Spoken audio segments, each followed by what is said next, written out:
System analyst Shamsuzzaman যে অবৈধ certificate দিয়েছে সেই সম্পর্কে জানতে চেয়েছি। আপনাকে ওএসডি করা হয়েছে কেন এবং আপনাকে দায়িত্বচ্যুত করা হয়েছে কেন? না, সে বিষয়ে কারণটা আপনি জানেন না? কারণ আদর্শী দায়িত্বচ্যুত করেছে আপনাকে? আমাকে কারণ না দোষী যেটা করেছে, যেহেতু একটা মিডিয়া একটা সংবাদ চলে আসছে এবং ডিবির কাছে একটা আছে, সেই জন্য আমাকে দায়িত্ব থেকে। ডিবির কাছে কি আছে? আর না, এই যে জিজ্ঞেস করেছিল যে এখানে আমাদের কোনো মানে এই ক্ষেত্রে আমাদের কোনো নজরদারি ছিল কিনা বা দায় দায়িত্ব ছিল কিনা বা আপনি দায়ী মনে করেন কিনা নিজেকে। সেক্ষেত্রে আমরা জবাব দিয়েছি যেহেতু একটি ঘটনা ঘটেছে এবং এর জন্য সুষ্ঠু তদন্ত হওয়া উচিত এবং এর যে প্রকৃত ঘটনা উদ্ঘাটন করে তাদের শাস্তির ব্যবস্থা করা উচিত, সেই ক্ষেত্রে আমরা খুবই লজ্জিত এবং দুঃখিত। গ্রেফতার করা হয়েছে একই অপরাধে, আসলে সেই জায়গা থেকে এই বিষয়ে আপনাকে জানতে চাওয়া হয়েছে এবং বলা হয়েছিল যে যেহেতু আপনার সেই জায়গা থেকে আপনার সম্ভাবনা আমাকে এই বিষয়ে অবশ্যই জিজ্ঞাসা করেছে। আমি বলেছি যে আমি এই বিষয়ে কিছুই জানি না, আমি শুধু এইটুকু বলেছি, আমি কিছু জানি না। আচ্ছা, না, আমি কিছু জানি না। আচ্ছা, আপনি বলবেন যে আপনি 21 সালে মেবি কারিগরি শিক্ষা বোর্ডে এসেছেন। জি জি, 21 সালে। তারপরে শামসুজ্জামান এখানে এসেছে করছে, এই বিষয়ে আপনাকে বারবার বলা হয়েছে, আমরা সাংবাদিকরা আপনার কাছে গিয়ে, তারপর আপনি কি ব্যবস্থা নিয়েছিলেন?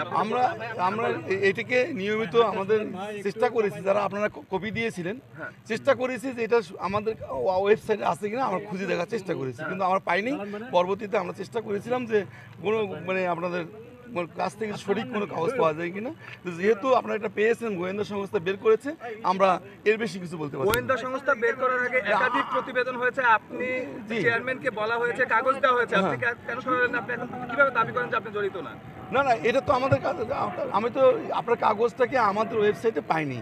আমি দুঃখিত যে আমি আপনার স্ত্রীকে আপনার স্ত্রী জি এটা মানে আপনি তার স্বামী, আপনার স্ত্রী এখন কারাগারে, মানে বিষয়টা কেমন, কেন কি জন্য মানে গ্রেফতার করা হয়েছে? তার সংশ্লিষ্টতা নিয়ে আপনার কি মতামত?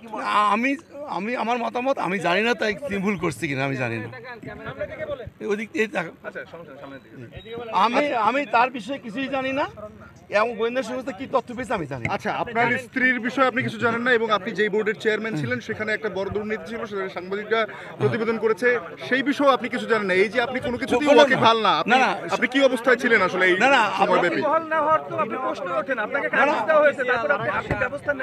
না না, আমরা ব্যবস্থা নেওয়ার চেষ্টা করছি, ভিতরে কাজ করার চেষ্টা করছি।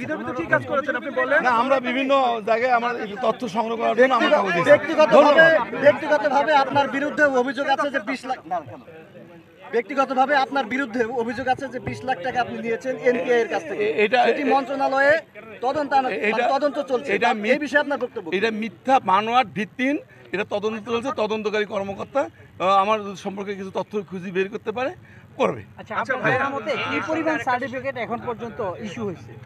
না, আমার যেটা আমার মিডিয়া থেকে যেটা শুনতে পারছি সেটা 5,000 বা 5,500, কিন্তু আমাদের কাছে এরকম কোনো তথ্য নেই কতগুলো হয়েছে।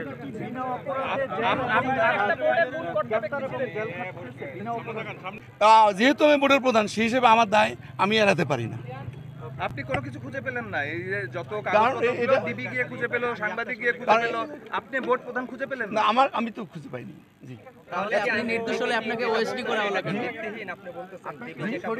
না, ডিবির কথা আমি ভিত্তিহীন বলবো না, কারণ তো আমি সফটওয়্যারের ভিতরে আমি ঢুকতে পারি না, আমি আসলে দায় এড়াতে পারি, আমি দুঃখিত।